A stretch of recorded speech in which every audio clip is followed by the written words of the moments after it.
जी friends, अस्सलाम वालेकुम। गुस्सा हमेशा प्रोपेगेट होता है, गुस्सा ट्रांसफ़र करता है। मतलब गुस्सा भी जैसे कि लहरें एक जगह से दूसरी जगह मुंतकिल होती हैं।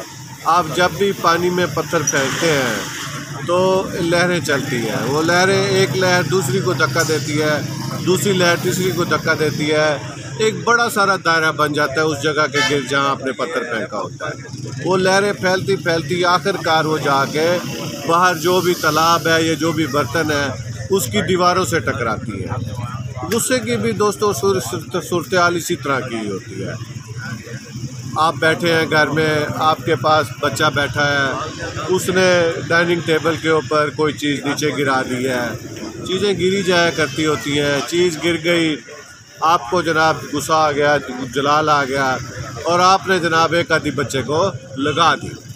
बच्चा बड़ा है, बच्चे ने इंसल्ट फील कर ली जनाब, बच्चे का गुस्सा भी जायज़ है। कोई अगर कोई चीज़ गिरी गई है, कोई ये इतना बड़ा जुर्म भी नहीं हो गया।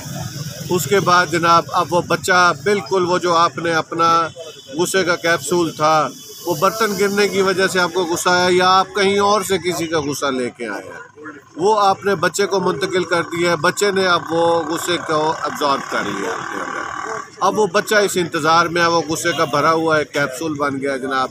वो अब इस इंतज़ार में है कि मैं इस गुस्से को कहाँ आगे मुंतकिल करूँ, लहरों की तरह। छोटा बच्चा, जो छोटा भाई उसके पास खेल रहा है, बड़ा बच्चा बैठा हुआ पढ़ रहा है, अचानक उसके हाथ से कोई बॉल या कोई चीज़ छूटती है और उसकी किताब के ऊपर जा गिरती है या उसके सर से जा टकराती है।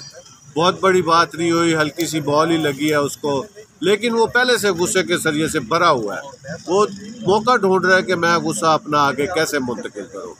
उसने जनाब छोटे भाई को पकड़ा है या छोटी बहन को पकड़ा है और 2-3 थप्पड़ उसने उसको रसीद कर दिए। ये करने के बाद उसका अपना एग्रेशन तो ख़त्म हो गया है। लेकिन वो जो छोटा बच्चा जो है, जो 4 साल का बच्चा है, आपका गुस्सा बड़े बच्चे को ट्रांसफ़र हुआ है, बड़े बच्चे ने वो गुस्सा अब छोटे बच्चे को ट्रांसफ़र कर दिया है। अब छोटे बच्चे को समझ नहीं आ रही कि मैंने ये गुस्सा कहाँ पर निकालना है। छोटे बच्चे ने देखा उसके पास जो खेलने वाला भालू पड़ा हुआ है, उसने उस भालू को उठाकर दीवार के साथ मारना शुरू कर दिया। उसने अपना सारा गुस्सा भालू पे मुंतकिल कर दिया। भालू तो बेचारा बेजान है, वो अब आगे गुस्सा कहीं ट्रांसफ़र नहीं कर सकता। ये गुस्से की एक पूरी चेन चलती है, ये हमारी रोज़मर्रा की ज़िंदगियों में होता रहता है, हम ये काम करते रहते हैं। अब हम 2 मिनट के लिए इस सारी रील को रिवर्स करते हैं। बच्चे के हाथ से कप गिरा है डाइनिंग टेबल पर, आपने बच्चे को स्माइल दी है, बच्चे की थपकी दी है और आपने कहा बेटा कोई बात नहीं, ये होता रहता है। अब बच्चे ने यहाँ से एक पॉजिटिव मैसेज आपसे लिया है कि भले ही मुझसे नुकसान हुआ है, लेकिन मेरे पेरेंट्स ने उस नुकसान को इग्नोर करके मेरे से मोहब्बत का सबूत दिया है। अब वो बच्चा बैठा पढ़ रहा है, रील रिवर्स हो रही है। छोटे वाले भाई ने बड़े भाई को कोई बॉल मारी है, कोई चीज़ उसकी किताब पे जा गिरी है।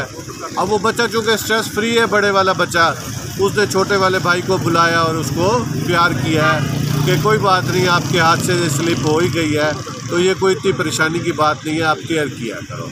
दोनों ने एक दूसरे को गले मिले हैं, बात रफा दफा हो गई है। अब छोटा बच्चा रिएक्शन के तौर पे, चूँकि उसके ऊपर कोई स्ट्रेस नहीं है, उसको किसी ने गुस्सा नहीं है, किसी ने अपना गुस्सा उसके ऊपर ट्रांसफ़र नहीं किया, वो रिलैक्स है, काम है, हैप्पी है। वो जाता है, वो छोटा भालू टेडी बियर, वो उसको उठाता है, चूमता है और उससे खेलना शुरू कर देता है। तो हमें ये भी पता चला कि इस चेन रिएक्शन का हमारी ज़िंदगी की खुशियों के साथ बड़ा गहरा ताल्लुक़ होता है। कोशिश ये करें कि अपनी रोज़मर्रा की ज़िंदगी में अगर कोई गुस्सा आपको ट्रांसफ़र करने की, मुंतकिल करने की कोशिश करता है तो आप उसको अपनी ज़ात के अंदर जज़्ब कर लें, बजाय इसके कि आप उसे आगे कहीं मुंतकिल करें। वो मुंतकिल होता होता आपके पूरे घर के माहौल को आलूदा कर देगा। अब हुआ क्या है, आप गुस्सा कहीं और से लेके आए, अब किसी और के गुस्से की वजह से आपके अपने घर का माहौल आलूदा हो रहा है, आपने अपने घर का माहौल आप पोल्यूट कर रहे हैं। ऐसा तो बिल्कुल हमें नहीं करना चाहिए और कोई भी समझदार आदमी ऐसा करना कभी भी नहीं चाहिएगा। बर्दाश्त पैदा करें, गुस्से को हज़म करने की कोशिश करें और बराए मेहरबानी दूसरों का गुस्सा लेकर अपने घर में आके अपनी जन्नत को ख़राब ना करें। बहुत बहुत शुक्रिया। खुश रहें, आबाद रहें। Thank you.